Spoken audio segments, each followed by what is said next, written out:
많은 청취 부탁드리며 오늘의 사연 시작하겠습니다.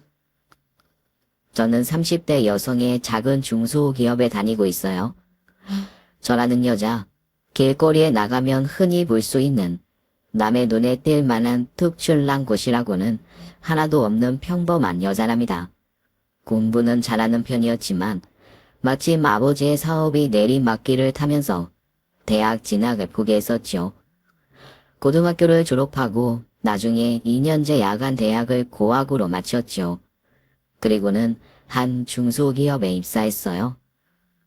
중소기업에 다닌다고 얕보는 사람들도 있지만 저를 채용해준 고마운 회사였고 규모가 작아서 그렇지 잘 돌아가는 회사였답니다. 이 회사에 다닌 지도 벌써 8년 가까이 되어 오는데 회사 선배 중에서 특별히 저를 잘 배려해주는 사람이 있었어요. 배은진 씨, 오늘 밥 같이 먹으려고 보니까 일찍 나갔더라고. 내일도 점심 약속 있어요? 없으면 다 하고 먹어요. 그리고 우리 탕비실에 웬 코코아가 다 있더라고. 금방 다 떨어졌는데 은진 씨 주려고 내가 한 봉지 빼놨어요. 어머, 그래요? 우리 회사에 웬일이래. 점심 먹고 커피까지 한 잔 마시고 들어왔어요. 나도 따다 이따가 마실게요. 고마워요, 선배. 코코아는 티백이었지만 그럴듯한 맛이 나더라고요. 제가 맛있게 잘 마시는 것을 보더니 선배는 다음날 코코아 티백을 아예 상자째로 사다가 자기 책상에 두고는 매일 저에게 한 잔씩 다 주었어요. 사실 코코아뿐만 아니라 선배에게 여러 가지 신세를 지고 있었답니다. 은진 씨, 부장님한테 올라갈 보고서 말이에요. 잘 썼는데 한 가지 잘못 쓴 걸 내가 발견했지. 내가 검토할 서류는 아니지만 어쩌다 보게 됐어요. 그래서 슬쩍 수정했으니까 은진 씨가 다 작성한 걸로 말하세요. 선배님, 잘못 쓴 건 다음부턴 꼭 지적을 좀 해주세요. 고쳐주신 건 감사하지만 가르쳐 주시면 더 감사할 것 같은데요. 이렇게 이 선배는 여러 가지로 제게 자상했어요. 그 자상한 것이 부담스럽거나 어떤 다른 저희가 있다고 생각되지 않는 정말 후배를 생각해서 그런다는 생각이 들게 하는 것이었답니다. 언제 한번 단단히 신세를 갚아야겠다고 생각한 저는 회사 근처의 고급 식당에 예약을 해놓고 선배에게 저녁 대접을 하겠다고 했죠. 선배는 극구 자기가 사겠다고 했지만요. 맛있는 저녁을 같이 먹으며 회사 얘기에서 벗어난 여러 가지 이야기를 나누게 되었어요. 이야기 끝에 다음 주말에 경기도에 있는 한 호숫가로 바람이나 쐬러 나가자는 이야기를 선배가 먼저 하더군요. 글쎄요. 밖으로 단둘이 나가는 것이 약간 부담스럽기는 했지만 워낙 자상하게 저를 잘 배려해주는 선배라서 흔쾌히 따라 나서기로 했답니다. 서울에서 이렇게 조금만 벗어나도 살 것 같네요. 맨날 회사에서 북적거리다가 이렇게 나오니까 서울에서는 그동안 숨도 못 쉬고 살았던 것 같아요. 우와, 너무 시원해요. 참, 은진 씨 서울에서만 살았다면서요?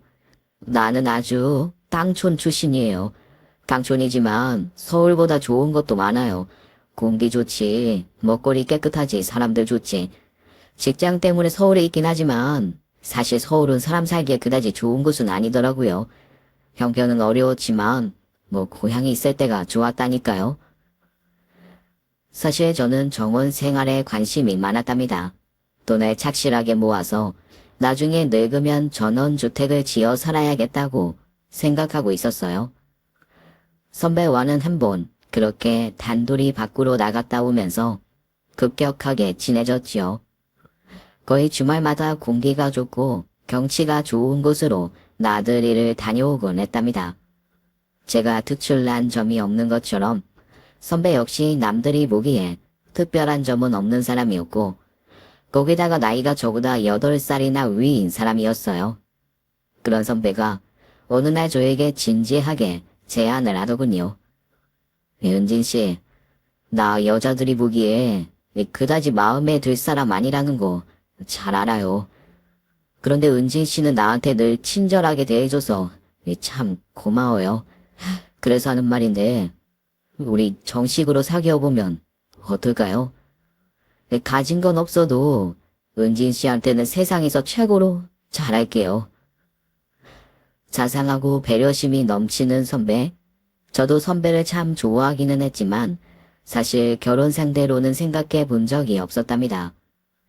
그런데 갑작스럽게 이런 첨을 받게 되니 당황할 밖에요.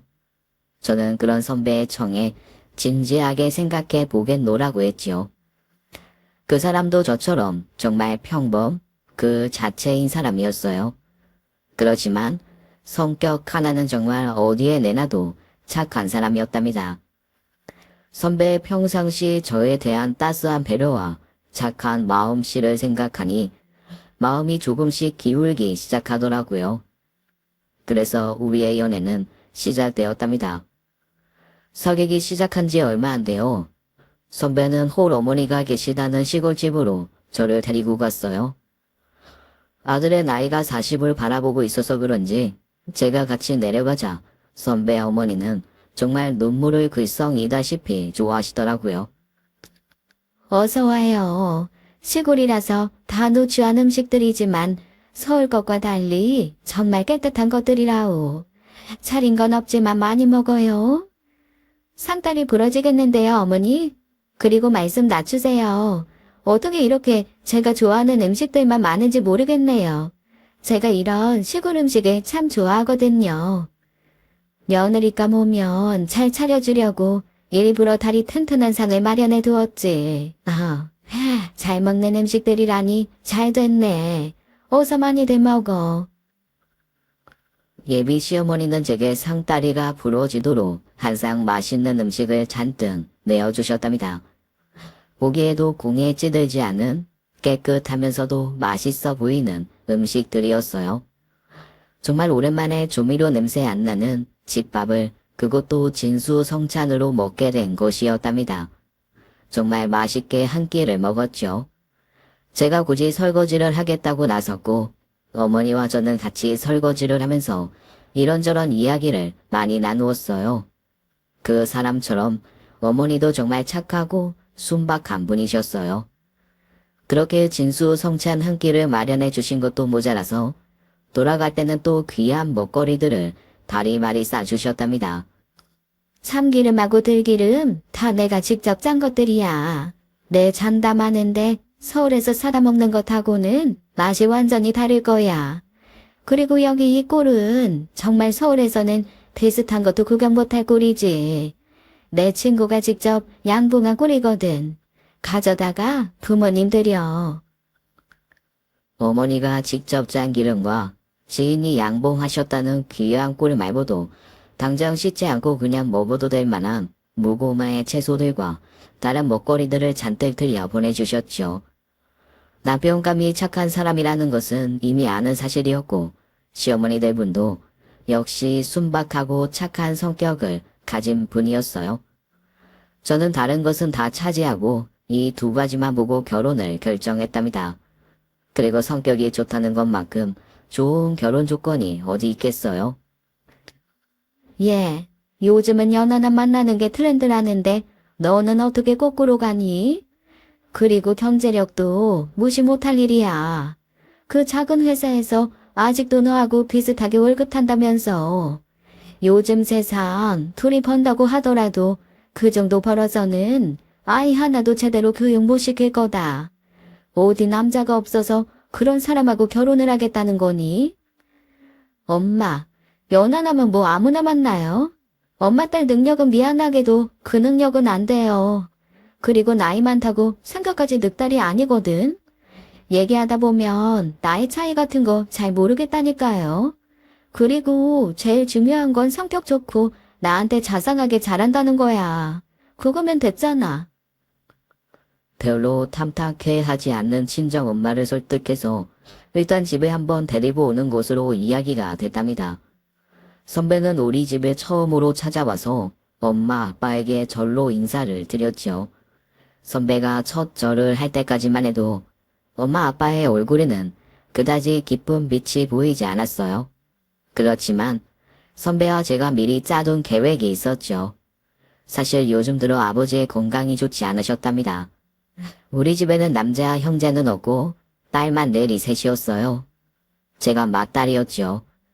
집에서 치르는 첫 번째 혼사라는 점에서도 엄마 아빠는 좀 더 좋은 혼처를 바라시는 것 같았어요. 우리 집은 일반 주택이었는데 오래된 집이었죠. 손봐야 할 것도 많고 수리를 해야 하는 것도 적지 않았어요. 바로 이 부분을 가지고 선배와 제가 미리 계획을 짜둔 것이었답니다. 아버지는 편찮으시고 집에 남자가 없어서 손대지 못했던 것들을 선배가 와서 모두 손봐주기로 저와 미리 약속을 했던 거예요. 시골에서 홀어머니와 오랜 세월을 보내서 그런지 선배는 집을 관리하고 필요한 수리를 하는 일에도 익숙했답니다. 아까 들어오다 보니 대문이 완전히 닫히질 않더라고요. 공구들만 주시면 제가 깨끗이 고쳐 놓겠습니다. 저는 때는 이때다 싶어서 얼른 공구 상자를 가져다 주었지요. 선배는 익숙한 솜씨로 문짝을 떼어나고 다시 붙여서 완전히 닫히지 않던 대문을 완벽하게 수리해 주었답니다. 그뿐만 아니라 오래되어서 삐걱거리는 창문들까지 일일이 손봐 주었지요. 엄마 아빠의 얼굴 표정이 점점 더 편안해지는 것을 보였답니다. 일을 마친 후 선배는 냉수 한 컵을 청해 남자답게 벌컥벌컥 마시고는 필요한 곳은 다 손보아 놓으라고 엄마 아빠한테 말씀드렸죠. 제 생각인지는 모르지만 엄마 아빠의 표정이 아까보다도 더 편해 보였어요. 달여자 될 사람에게 자상하고 마음 착한 게 최고겠지. 우리 애가 아버지가 사업을 하시다가 실패하는 바람에 고생을 많이 하고 컸어요. 그러니 마음 다치게 하지 말고 처음에 가졌던 마음도 잊지 말고 그렇게만 하다면 우리는 더 바랄 게 없어요. 이렇게 계획을 영리하게 짠 덕분에 우리는 껄끄러워 하시던 우리 친정에서도 허락을 받을 수 있었답니다. 이렇게 양가에서 허락을 받은 후 우리는 조금 더 연애 시절을 거치고 드디어 결혼에 꼴이 냈지요. 신혼여행은 피차 여유 있는 처지가 아니었기에 경주에 2박 3일 정도 다녀오기로 했어요. 엄마는 또 제주도라도 가지 못하는 것에 속상해 하셨지만 그때 제 눈에 콩깍지가 얼마나 단단히 끼었던지 그런 것이 전혀 문제되지 않았답니다. 착하고 자성한 남편, 그리고 순박한 시골 양반인 시어머니. 저는 오직 이것만 보고 결혼을 결정한 것이었어요. 그런데 이런 저의 판단이 잘못되었다는 것을 결혼을 하고 나서 얼마 지나지도 않아 알 수 있었답니다.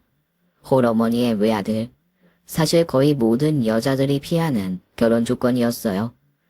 제 남편도 시어머니 혼자서 키운 외아들이었지요.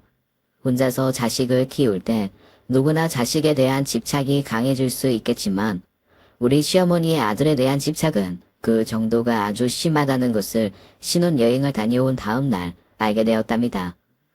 이미 결혼을 했고 그래서 아내가 챙겨야 할 것들에 대한 이러저런 시어머니의 간섭이 시작되었던 거예요. 너 우리 아들 아침밥은 꼭 잘 차려서 챙겨줘야 한다. 알았지? 그냥 대충 해서 내보내면 절대 안 돼. 이것이 신호탄이었어요. 하루에 한두 번은 꼭 전화를 하셔서 아침은 어떻게 먹었냐, 옷은 깔끔하게 입혀서 출근시켰냐 등등 어린이집에 보낸 아이 걱정하듯이 아들 걱정을 하시는 것이었어요. 이제 마흔을 바라보는 아들을 이런 식으로 챙기고 있다니 제가 보기에 이건 어쨌든 비정상이었죠. 거기다가 더 힘든 것은 시골에서 여기까지 먼 거리도 아랑곳 없이 일주일에 서너 번씩 연락도 없이 신혼집에 들이닥치는 것이었어요. 그리고 제 허락도 받지 않으시고 냉장고 검사부터 하시는 것이었죠. 냉장고에 식재료가 이것밖에 없으니 도대체 우리 아들 끼니를 어떻게 해서 먹이는 거냐? 다용도실도 텅텅 비어있고 너 도대체 우리 아들 밥은 먹이는 거니? 어머니, 어차피 회사에서 밥 먹는 거하고 집에서 밥 먹는 게 반반이에요. 야근 있는 날이면 저녁까지 회사에서 먹을 수밖에 없고요. 식재료 이것저것 많이 사다 놓으면 결국 상해서 버리게 되더라니까요. 제가 퇴근하면서 마트에 들러서 필요할 때마다 그때그때 사다 먹으니까 걱정하지 마세요. 시어머니는 궁시렁궁시렁 불만을 표하시더라고요.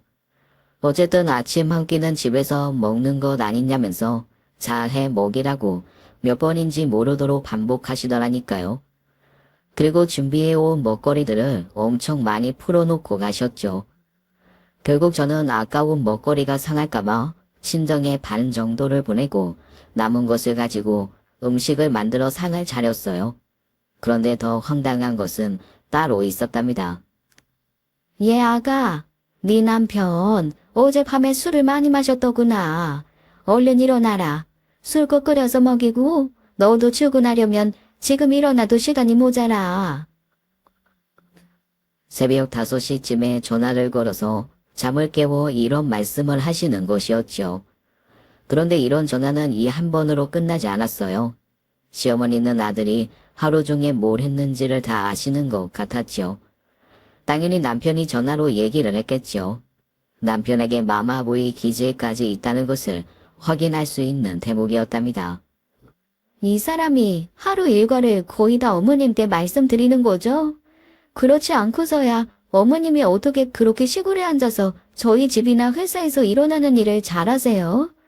저희들 이미 가정 이뤄서 독립한 사람들이잖아요. 그런 사람이 아직도 일거수일투족을 어머님께 보고하고 있다니. 그런 이야기 듣고 계실 게 아니라 따끔하게 야단쳐서 못하게 하셔야죠. 이런 저의 말에 시어머니가 불같이 화를 내시더라고요. 결혼을 했다고 모자지간의 관계가 끊어진다더냐? 내 아들 시골에서 키웠지만 끼니 때울 시간 한 번을 안 어기고 귀하게 키운 아이다. 그런 아이라 내 툭더리 너한테 가르쳐 주려고 전화한 건데 너 지금 시애미한테 대드는 거냐?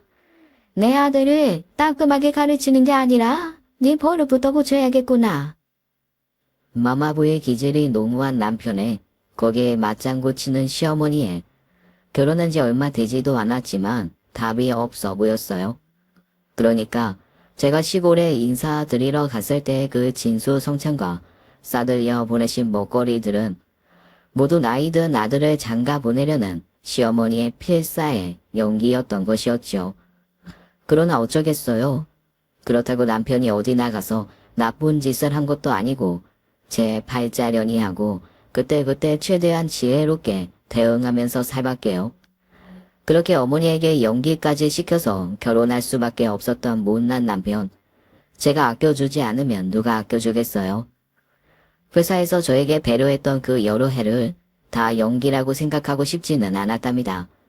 그래서 웬만한 것은 참으려고 노력하면서 도저히 안 될 만한 요구에 대해서는 야단을 맞을 망정 조근조근 말씀드리면서 넘어갔지요.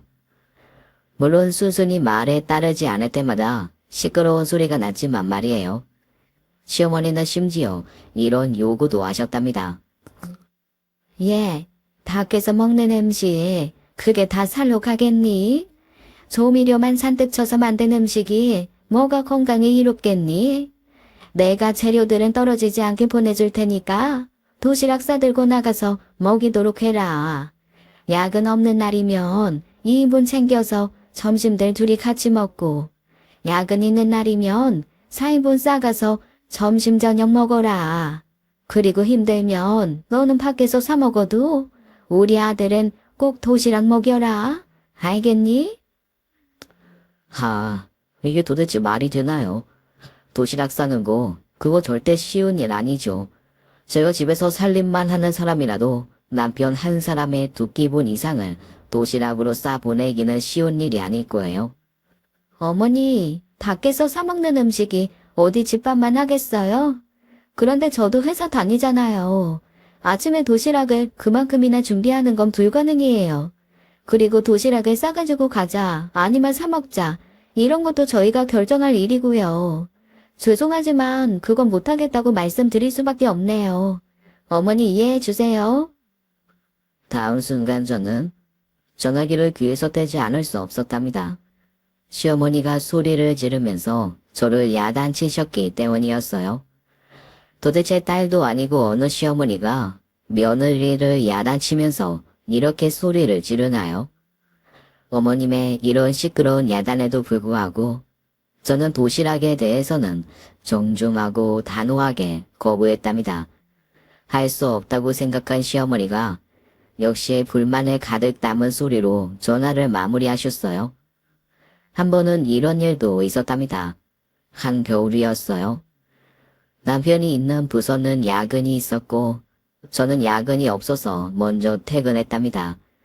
그런데 늦게 들어오는 남편이 입은 코트가 아침에 입고 나간 옷이 아니었어요. 오빠, 코트가 바뀌었네. 잘 어울리네. 근데 비싸 보이는데? 혼자 가서 샀어? 혼자 가서 산 거 아니야. 아니, 어머니가 같이 가서 사주셨어. 차 시간 때문에 집에 못 들리시겠다고 바로 내려가셨어. 참나. 내일 모레면 마흔이 낮을 코트까지 직접 사서 입히다니. 그걸 사주려고 서울까지 오시는 어머니나 덥석 받아 입는 아들이나 똑같은 사람들이라는 생각이 들었어요. 한숨이 났지만 뭐 어떻게 하겠어요. 어머니가 사서 입히신 거니 비싸 보이지만 가서 물러오라고 할 수도 없고요. 그런데 기가 막힌 일은 다음날 아침에 일어났답니다. 예, 너 코트 값 나한테 붙여줘야겠다. 점포 조각이나 입고 다니는데 그게 눈에 거슬리지도 않든? 당연히 네가 해야 할 일을 내가 했으니 그 돈 나한테 보내라. 내가 그만한 돈이 어딨겠니? 이웃에게 꿔서 해 입힌 옷이니 네가 옷값 줘야겠구나. 어머니가 저한테 은혼도 없이 아들 코트 사주시고는 그 돈을 저한테 내라고 하시는 거예요? 그 사람 입고 다니는 점퍼, 회사 점퍼예요. 따뜻하고 편해서 온 회사 사람들이 다 입고 다녀요. 그리고 저도 그 사람도 빠듯한 월급쟁이잖아요. 코트를 보아하니 값이 꽤 나갈 것 같은데. 어머니가 돈 달라고 하시니 이건 카드 결제도 안 되는 거잖아요. 저한테 그만한 돈 드릴 여유가 없어요. 너 정말 보자 하니까 거리장머리를 완전히 어디다 내다 버렸구나. 너 지금까지 시집 와서 내가 하라는 일에 네 그렇게 하겠습니다 하고 대답하고 공손하게 시키는 대로 한 일이 하나라도 있니? 도대체 어디서 배워먹은 버릇이야. 대들다니 어머니. 저는 항상 정중하게 제 입장을 말씀드렸다고 생각해요. 그리고 요즘 시대가 옛날 며느리처럼 입 닫고 지내야 하는 시대도 아니잖아요. 또다시 이성을 잃고 소리를 지르면서 야단을 치시는 시어머니.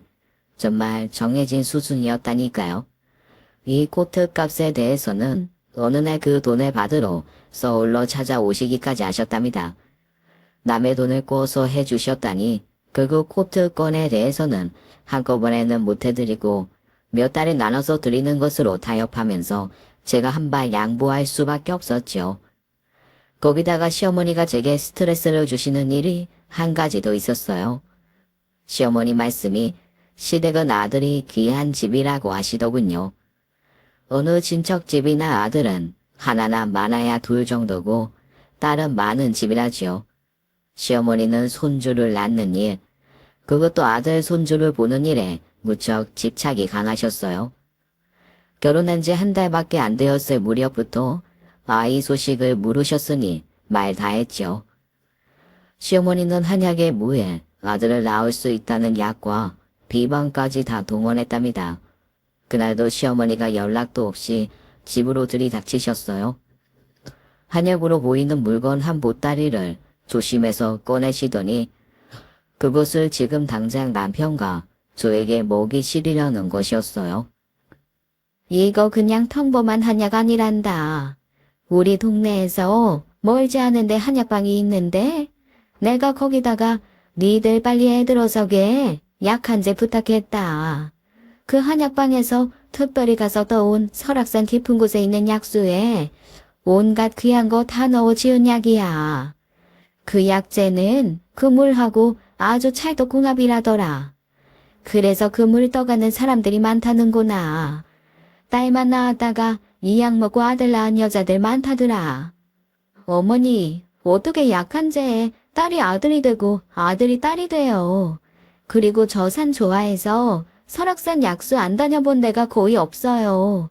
거기 수십 년 사신 분들한테서도 그런 얘기 못 들었어요, 어머니. 만약에 이 약이 정말 아들을 만드는 약이라면 세상에 딸은 별로 없고 아들만 천직이에요? 다는 아니더라도 가능성이 많다고 어른이 말하면 네 알겠습니다 하면 될 일이지. 또 쌍집행이냐? 이거 돈도 한두 푼 든 거 아니다. 내가 설마 니들 안 좋은 거 먹으라고 들고 왔겠니? 너 계속 이러면 정말 나한테도 생각이 있어. 내가 정말 며느리를 잘못 보았구나. 아이고. 탄식에 눈물에 동네에서 우리 집에 무슨 큰 일이라도 벌어진 줄 알겠더라고요. 그런데 생각이 있다는 말씀이 무슨 뜻인지 갑자기 궁금해지더군요. 그 말씀이 무슨 말씀이냐고 물었더니 새 며느리를 보는 방법이라고 극단적인 말씀을 하시는 거예요. 오죽하면 남편이 그 말은 취소하시라고 나서더군요. 그리고 어머니, 이 사람 요즘 바빠서 집에 새벽에나 들어와요. 하늘을 봐야 별을 따죠. 너 요즘 사업하는 네 친구 회사에 월급 더 많이 받고 나간다면서. 그럼 네가 알아서 우리 아들 야근까지는 안 하게 할 수도 있는 것 아니냐? 그래야 하늘을 볼 수 있지 않겠니? 그 정도는 네가 우리 아들 힘들지 않도록 배려를 해야지. 이거 양원 단 한 가지도 마음에 드는 구석이 없으니. 어머니의 말씀대로 요즘 저는 다니던 회사를 그만두고 창업한 친구의 회사에서 스카우트 제의를 받고 일하고 있었어요. 돈이 많은 친구라 그런지 회사에 빚이 많지 않았고 전망이 있다고 생각이 돼서 이쪽으로 옮기기로 마음먹었죠. 어머니는 몇 번이나 그것을 반드시 때 맞춰 먹으라고 다짐한 후에 내려가셨어요. 남편은 그 약을 잘도 챙겨 먹더라고요. 약을 한 봉 먹어보니 설악산 깊은 곳도 아니고 바로 입구에 있는 오색 약수터에서 맛볼 수 있는 탄산 맛이 강한 물을 쓴 것 같았어요. 맛이 한약에다가 설탕 뺀 사이다나 콜라 섞은 것 같더라니까요. 저는 어쨌든 그 약에 잘 손이 가지 않더라고요. 이렇게 시어머니와 제가 화합하지 못하고 사사건건 부딪히는 와중에 남편의 비상식적인 야근이 이어지면서 저는 남편의 행동이 뭔가 수상하다는 생각을 하게 되었어요. 제가 그 회사를 모르나요? 거의 10년을 다녔던 회사였어요. 그렇게 야근이 많을 만큼 일이 많은 회사가 아니었답니다. 그런데 야근을 핑계대고 집에 새벽에나 귀가하는 일이 엄청 잦아지고 있었어요. 그리고 야근을 거의 새벽까지 했다면서 아예 회사 휴게실 구석에서 쪽잠 자고 집에 들어오지 않은 채 출근을 하는 경우도 늘었답니다. 이상한 생각이 들었죠. 살금살금 이상해지는 남편. 저는 그냥 보고만 있을 수는 없었어요. 제가 회사를 그만둔 상태이니 회사 안에서 도와줄 사람을 찾아 남편의 행적을 캐기로 했죠.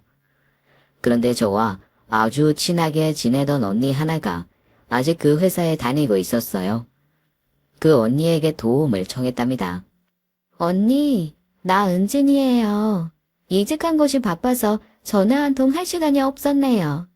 요즘 회사에 야근 많아요? 바쁜가 봐요. 야근이라고 매일 새벽에 들어오니 말이에요. 어머 은진이구나. 반갑다 얘.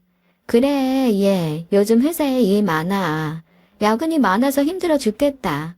너희 아직 신혼인데 너 매일 독서 공부 중이겠구나. 네 남편 요즘 거의 매일 야근에 참여하더라. 일단 한 가지 의문은 풀렸지만 그래도 왠지 마음 한구석이 찝찝하더라고요. 저는 그래서 할 수 있는 한 조사를 더 해보기로 했어요.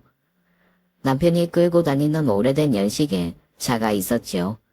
블랙박스를 조사해보니 아주 깨끗하더군요. 차 내부도 샅샅이 뒤져 살펴보았어요. 바람 피우는 남자들의 차 안에 귀걸이 같은 것이 떨어져 있는 내용이 TV 드라마에 많이 나오잖아요. 역시 깨끗하더라고요. 남편의 핸드폰에 패턴이 걸려 있었지만 남편은 단순한 사람이었어요. 한글 자음 모양을 몇 개 그려다 보니 바로 패턴이 풀리더라고요. 문자 메시지 통화 기록 등을 하나하나 확인해 보았죠. 핸드폰에도 이상한 점은 없었답니다. 그뿐만 아니라 남편의 옷까지 면밀하게 조사했어요. 하다못해 여자 머리카락이라도 하나 나오겠지 싶어서 커다란 돋보기까지 동원해서 속옷부터 겉옷까지 샅샅이 조사했지요. 하지만 나오는 것은 아무것도 없더군요. 내가 괜한 의심을 했나 싶었지만 그러나 희한하게도 이상하다는 느낌은 여전히 남아있었어요. 하도 증거가 안 나오니 슬슬 괜한 의심을 했던 것이라 생각이 들기 시작한 어느 주말이었어요. 친한 친구 아버님이 갑자기 돌아가셔서 나 파주에 좀 다녀와야겠어. 그런데 아주 친한 친구라서 절만 한번 하고 올 수가 없어. 사흘 내내 있다가 발인까지 보고 와야 돼. 우리 아버지 돌아가셨을 때도 이 친구가 와서 사흘을 내리 지켜줬거든. 친한 친구 누구? 그때 친한 친구들은 오빠가 다 인사시켜줬었잖아. 그때 있던 친구 아니야. 너는 모르는 친구야. 고향에 살다가 얼마 전에 집이 다 파주로 이사했어. 갔다 올게. 남자들이 바람 피우면서 외박하는 핑계 중에 상가가 단골 소재잖아요. 상가에 그것도 사흘이나 다녀오겠다는 말을 들었을 때 약간 이상하긴 하더라고요. 하지만 의심이 처음보다 많이 사라진 저는 알겠다고 했죠. 주부 여러분들은 공감하다시피 남편이나 자식이 이상한 짓만 안 한다면 바깥에서 식사 한 끼라도 해결하고 온다는 것은 당연히 반갑죠. 남편이 주말 내내 안 들어온다고 하니 저 역시 간만에 좀 놀자 싶더라고요. 그래서 오랜만에 친구를 만나러 나갔죠. 우리 집은 신도림역 부근이었고 친구는 남양주에 살고 있었어요. 독립해서 혼자 살고 있는 미혼인 친구였어요. 우리는 이것저것 군것질을 하면서 수다로 스트레스를 풀었죠. 그런데 새벽에 제 핸드폰이 요란하게 울리는 바람에 우리는 잠에서 깼답니다. 핸드폰이 울리자 저는 처음에 또 시어머니려니 했지요. 그러나 발신 번호를 보니 모르는 곳이었어요. 박지현 씨 부인 되십니까? 여기 남양주 경찰서 있는데요. 박지현 씨가 사고로 당하셔서 지금 병원에 계세요. 사고라뇨? 우리 남편 파주에 있는 상가에 간다고 했는데 무슨 남양주에서 사고가 나요? 경찰은 분명 남편의 신원을 확인했다고 했고 최대한 빨리 병원으로 오라고 하더군요. 파주에 있어야 할 사람이 남양주에서 다쳤다니 이상했지만 어쨌거나 가보니 남편은 응급실에 있더군요. 크게 다쳤다고 경찰관이 말해주었어요. 제가 남양주에 와 있던 것이 다행이라는 생각이 들었답니다. 통증이 크게 오는지 아니면 많이 다쳐서 의식이 없는 것인지 남편은 눈을 감은 상태로 누워 있었어요. 그래서 제가 들어온 줄을 모르는 것 같더라고요. 앞에서 주행하던 차를 남편분의 차가 뒤에서 들이받았습니다. 그런데 음주운전이 의심되는 상황이에요. 동승자분이 계신데 그분도 많이 다치셨고요. 동승자분도 여기 응급실에 계십니다. 사고가 남양주에서 일어난 것도 이상했지만 남편의 차에 동승자까지 있다는 것이 더욱 이상했어요. 동승자에게 경찰이 저를 데려가서 아는 사람이냐고 묻더군요. 그런데 그 동승자라는 사람을 보고 저는 정말 깜짝 놀라지 않을 수 없었어요.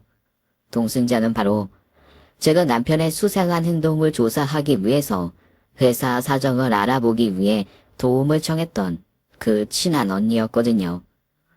저는 정말 고개를 갸웃할 수밖에 없었죠. 파주 상가에 간다던 사람이 가깝지도 않은 거리인 남양주에서 사고를 냈다. 그것도 음주운전. 그리고 동승자가 내가 아는 사람이고 모르는 사람이고를 떠나서 이 새벽에 웬 여자다.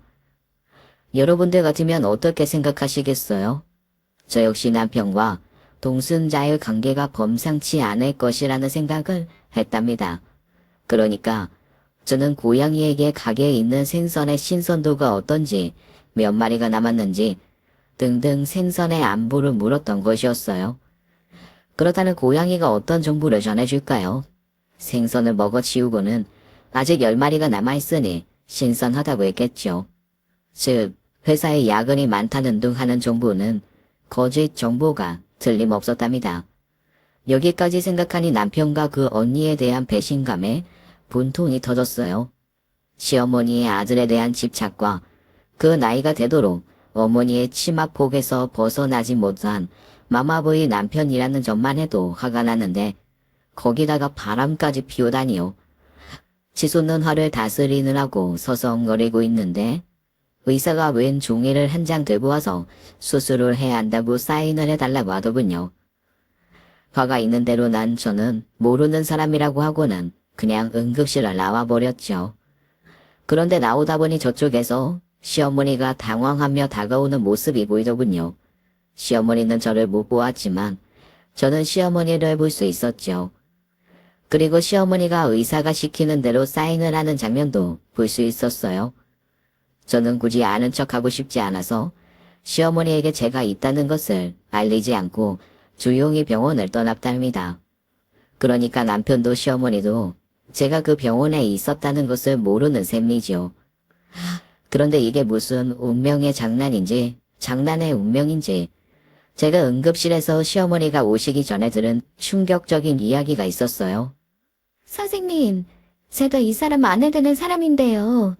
도대체 어디를 많이 다친 건데요? 부인 되신다고요? 사고 당시 하체에 부상을 많이 입으셨고 생식 기간에 특히 많이 다치셨어요. 워낙 심하게 다치셔서 아이 갖는 건 불가능할 겁니다. 참 운명이라는 것이 얄궂기도 하죠. 그러니까 그 귀한 외아들이 생식기를 다쳐서 아이를 가질 수 없게 되었다는 것이었어요. 여전히 배신감에 치가 떨리고 있었지만 이 말을 들으니 마음이 답답하긴 하더군요. 하지만 저를 배신한 남편이 병원에 누워 있다고 더 이상 찾아갈 일은 없었죠.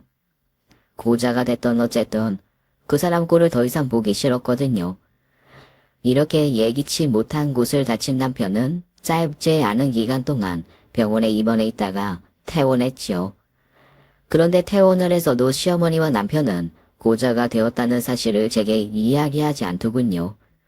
제가 마침 남양주 친구 집에 있다가 제일 먼저 병원으로 달려가고 생식기간을 다쳤다는 말도 제일 처음 들은 것이 저였죠. 남편은 의식불명에 있었으니 제가 온 것을 몰랐고 시어머니가 허둥거리며 달려오는 것은 저만 보았지 시어머니는 제가 온 것을 몰랐답니다. 그리고 나서 계속 병원에 안 갔으니 두 사람은 제가 한 번도 병원에 안 간 걸로 알았나 봐요. 그래서 제가 그 일을 모른다고 생각하는 것 같더라고요. 경찰의 조사가 마무리되면서 남편이 음주 사고를 냈다는 것이 분명한 사실로 밝혀졌어요. 막대한 피해 보상금을 물어야 했지요. 시어머니가 시골집을 팔아서 보상금을 마련해 주더군요. 그리고는 시어머니가 이제 우리 집에서 함께 지낼 것이라고 했어요. 저희 집에 오셔서 기거하시겠다고요? 그러시든지요. 저랑은 이제 상관도 없거든요. 저 이혼할 거예요. 남편에게도 할 말을 다 했죠. 나를 감쪽같이 속이고 바람을 피워? 그리고 오빠 고자 된 거 내가 모를 거라고 생각하지. 나 다 알아. 바람 피운 상대가 하필 그 언니라고? 지저분해서 정말 깨끗이 이혼하자고. 저는 훤한 목소리로 남편에게 이렇게 선포했답니다. 그런데 시어머니의 뒤따르는 반응이 황당했어요. 이 못된 것이 제 남편 다치고 돈까지 날리고 나니까 이혼을 하자고 하는구나. 아주 못된 게 집구석에 들어오더니 교통사고가 나질 않나 원. 너 때문에 집안이 아주 망했어. 저 때문에 집안이 망하다니요. 시어머니의 이런 말에는 당연히 저도 대꾸할 말이 있었죠. 교통사고 크게 나서 집안 망하게 생긴 건 저 때문이 아니라요. 어머님 아드님이 바람나서 그 여자 태우고 운전하다가 사고가 나서 그런 거예요. 그것도 회사에서 저하고 아주 친하던 언니하고 바람이 났다니까요. 저 이건 도저히 그냥 못 넘어가요. 이혼할 거예요. 남편이 순순히 이혼에 응하겠다고 하더라고요. 순순히 이혼에 응하니 재판으로 갈 필요 없이 협의 이혼이 성립하겠지요. 그리고 저는 당당하게 위자료를 요구했어요. 남편이 이혼의 책임이 있는 육책 배우자니 위자료를 달라고 했죠. 버티다가 재판으로 가보았자 소송 비용까지 떠맡게 될 것이라고 생각했는지 어땠는지 남편은 위자료도 순순히 주더군요. 그리고 저는 상간 여인 그 언니에게도 위자료를 지급하라고 했어요. 순순히 응하지 않으면 재판으로 갈 것이라고 엄포를 놓았죠. 남편이 상간녀가 물어주어야 하는 위자료까지 다 물어주더군요. 돈도 많지 않은 집안에서 위자료를 달라니까 착착 내주니 저하고 빨리 이혼을 시키고 싶다는 이야기라고밖에 결론을 내기 어려웠어요. 그렇다면 아마도 이 내연녀랑 빨리 새 출발을 하기 위해서 얼른 저를 내보내려고 하는 것이겠지요. 응급실에서 들은 이야기 때문에 한 가지 더 알게 된 사실이 있는지라 혹시나 해서 친했던 의사 동료에게 전화를 걸었어요. 그 동료와의 통화를 통해서 이렇게 서두르는 이유가 제가 알고 있는 것과 관계가 있다는 것을 확인했답니다. 은진 씨랑 친한 여자 선배하고 은진 씨 남편하고 사귀고 있었고 그 선배가 임신했다는 소문이 바다에 있었어요. 말해줄까 말까 하다가 일단 떠도는 소문이라서 말 못했어요. 그런데 여직원들이 수군대는 것을 들은 적이 많아요. 거기다 나는 못 봤지만 그 여자 선배가 그 외 임신한 여자들이 외구에거리는 거 있잖아요. 조퇴도 자주 하고 해서 임신했다는 것도 거의 사실이라고 직원들이 쑥덕거리더라고요. 알았어요. 그렇게 된 일이었군요. 뭐 이제 나하고는 아무 상관도 없는 얘기지만 어쨌든 고마워요. 저한테서 아이 소식도 없고 거기다가 고분고분하지도 않는데 내연녀의 임신 소식을 들은 시어머니 얼마나 기뻐서 펄쩍 뛰었을지 상상이 가더군요. 그리고 마마고의 기질이 다분한 남편도 아이를 가진 여자에게로 어머님의 관심이 확 기울자 저하고 빨리 청산하기를 원했던 것이었어요. 그 집은 시어머니의 유일한 노후 대책이었다는 것을 저는 잘 알고 있었죠. 그것까지 닥닥 긁어서 아들이 친 사고를 수습해주고 저를 내보낸 후 하루라도 빨리 손주를 보고 싶어 했던 것이었겠죠. 하긴 아들이 다쳐서 대가 끊기는 줄 알았을 텐데 내연녀가 임신 상태라니 시어머니는 하늘이 도왔다고 생각했을 거예요. 그런데 이제 내막을 다 이해한 저는 시어머니가 손주 소식에 들떠 있다는 지인의 이야기를 듣고 또한 제가 응급실에서 따로 들은 사실을 떠올리면서 그만 깔깔깔 웃을 수밖에 없었답니다. 그리고 나서 저는 그 지긋지긋한 시어머니와 남편과의 인연이 이제 완전히 끊겼다는 생각에 홀가분하게 일에만 열중했지요. 그러나 정말 사람 하나 착한 것을 보고 선택했던 사람이 제가 생각한 인간 부류 중에서 최악이라는 것이 판명되자 제 스스로가 너무나 한심하다는 생각에 한동안 마음이 정리되질 않았답니다. 그렇게 자책을 너무 해서 그런지 어느 날부터 소화도 안 되고 감기 기운이 있는 등 몸이 좀 오래 아프더라고요. 스트레스성인가 보다 생각하고 동네 내과에 갔죠. 그런데 동네 내과에서 제게 증세를 이것저것 묻더니 생리를 건너뛴 적은 없냐고 뜬금없는 질문을 하는 것이었어요. 생리를 몇 번 건너뛴 건 저도 인식하고 있었지요. 하지만 저는 원래 주기가 불규칙하고 더구나 스트레스를 많이 받은 상태여서 그렇다고 생각했었답니다. 의사에게 이 이야기도 해주었어요. 그런데 제 말을 다 들은 의사가 아무래도 임신인 것 같다며 산부인과에 가보라는 것이었어요. 저는 의사의 이 말에 말도 안 된다고 생각하고 그냥 묻고 말았죠. 남편이 다치기 전에 시어머니 때문에 부부싸움을 해서 한동안 잠자리를 하지 않았었거든요. 그리고 남편이 사고를 당하면서 바람을 피운 사실을 알았고 바로 이혼을 선언해 버렸으니까요. 그런데 산부인과 병원에 가보니 놀랍게도 정말 임신이라는 것이었어요. 도대체 어떻게 된 일인지 날짜를 거슬러 올라가면서 기억을 되살려 보려 했었죠. 그날은 평상시와 달리 회사 일이 하도 바쁘게 돌아갔기에 하루 종일 일에 시달리다가 들어와서 저녁 한술 뜨고 일찍 잠자리에 들었던 날이었죠.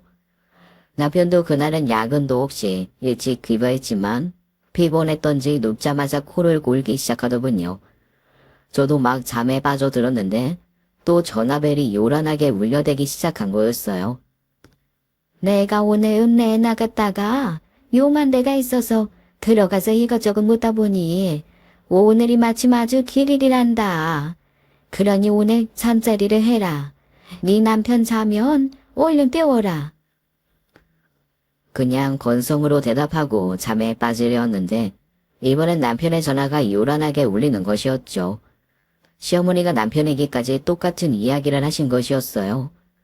마마보이 남편이 피곤해 죽겠다는 저와 결국 잠자리를 하고 말았죠.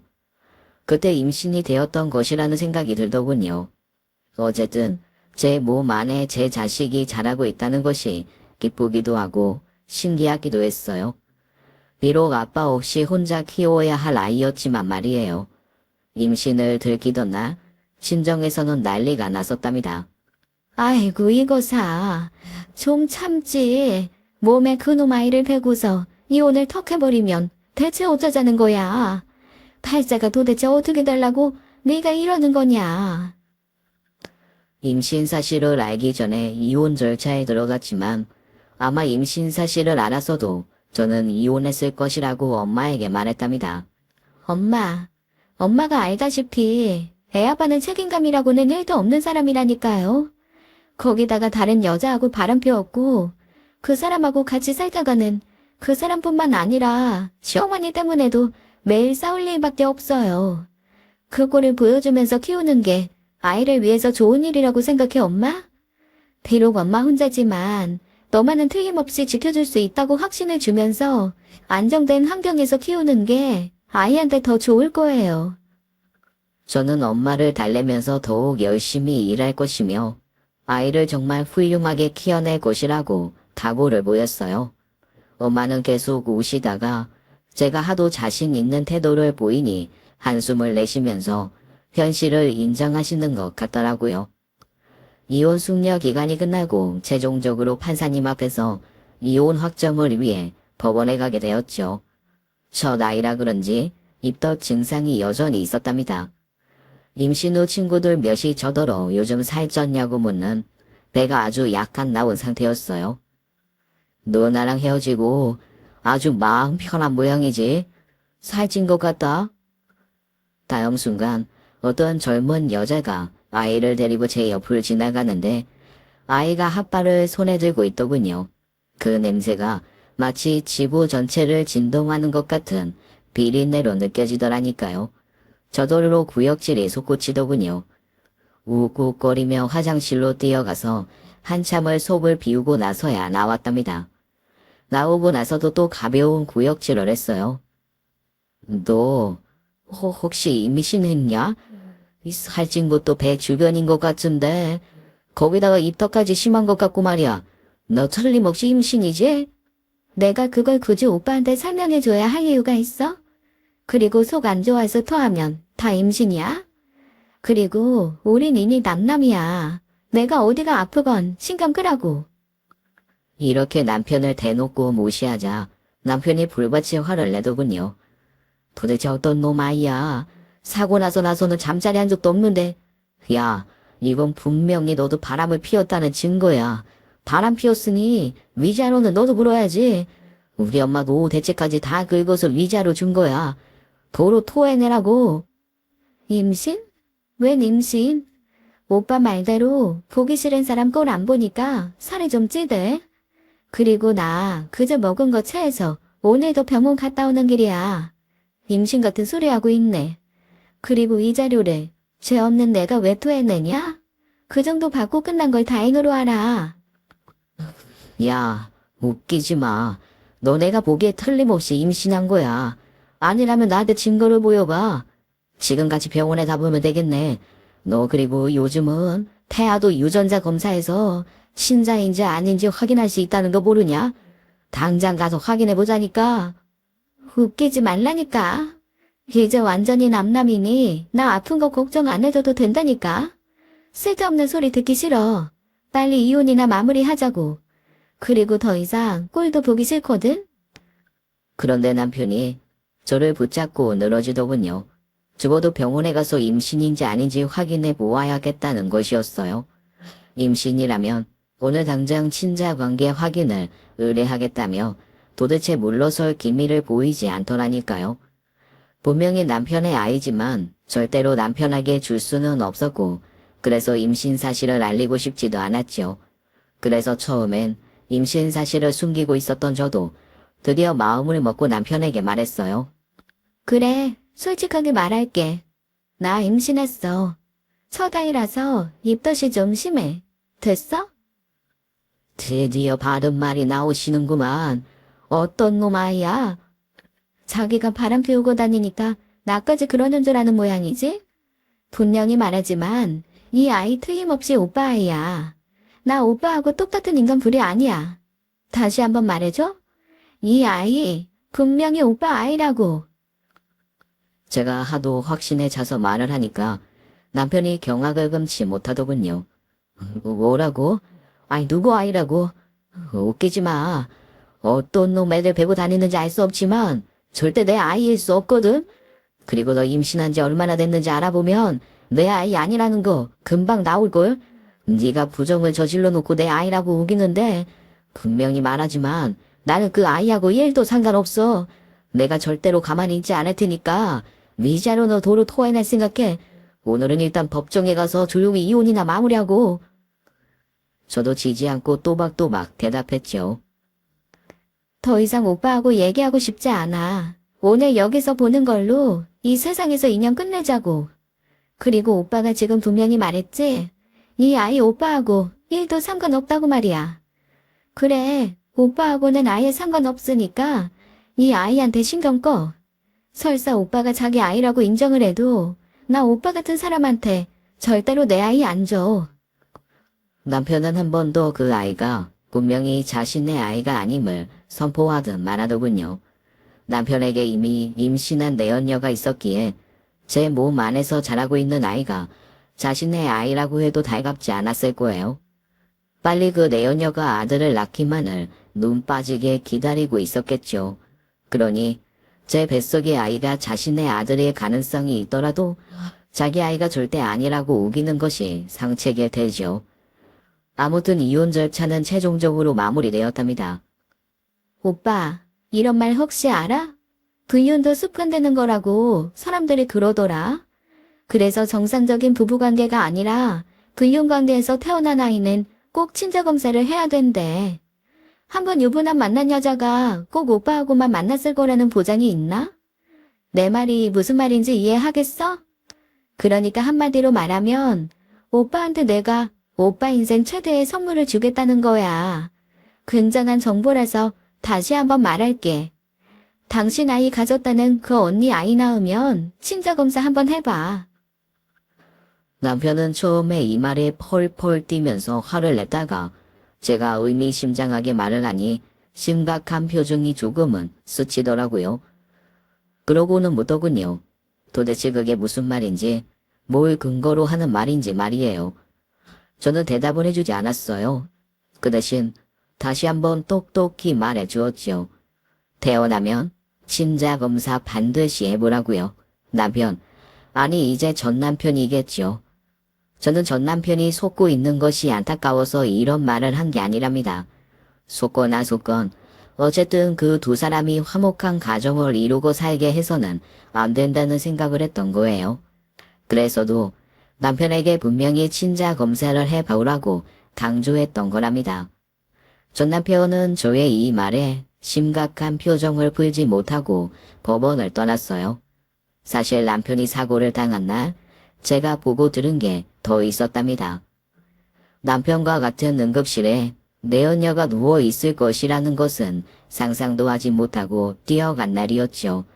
그렇지만 상대방 내연녀에게도 저 같은 사람이 하나 있었던가 봐요. 그 사람은 연락을 받고 저보다 먼저 내연녀에게 찾아갔던 것 같더군요. 아직 제가 그 언니, 즉 남편의 내연녀의 얼굴을 확인하기 전이었어요. 남편의 병상에서 조금 떨어진 병상에서 어떤 남자가 의사를 붙잡고 애절하게 이야기를 하고 있더군요. 선생님, 이 사람 상태가 어떤 겁니까? 이 사람 홀몸 아니에요. 혹시 아이가 잘못되지 않았는지 검사할 수 있을까요? 제발 잘 좀 치료해서 둘 다 무사하도록 해주세요. 아이고, 임신 중인 부인이 다친 모양이구나 하고 생각했죠. 그런데 그렇게 울던 남자가 잠시 바깥으로 나간 사이에 경찰이 저더러 동승자라고 하면서 그 침대로 저를 데리고 가서 확인시켰던 거예요. 그러니까 시어머니가 자기 손주라고 생각한 내연녀의 뱃속의 아이는 남편의 아이가 아닌 내연녀가 만나는 다른 남자의 아이였던 것이었어요. 시어머니가 알면 펄쩍 뜰 일이지만 그 집 대는 결국 끊어진 것이었죠. 완전히 속고 있는 전 시어머니에게 말하고 싶었답니다. 그렇게 대를 잇는 일에 집착하시더니만 어머니 대 끊어진 거 맞아요 라고요.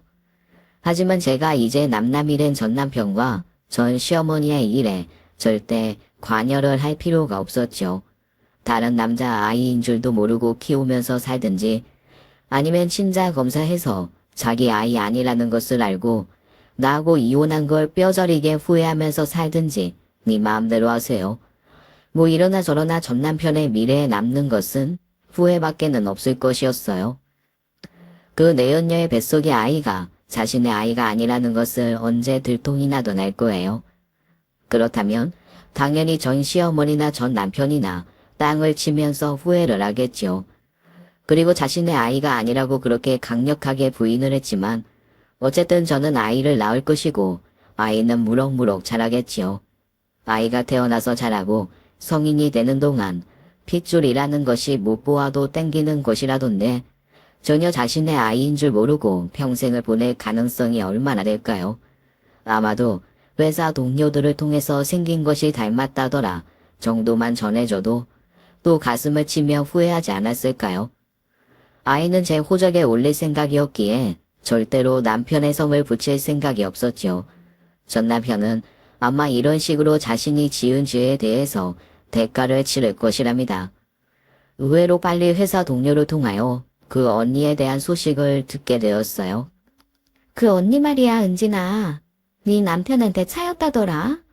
그 언니가 네 남편하고 사귈 때 임신을 했었거든. 그건 너도 알지? 애를 낳았는데 말이야. 알고 보니 네 남편 친자가 아니더래.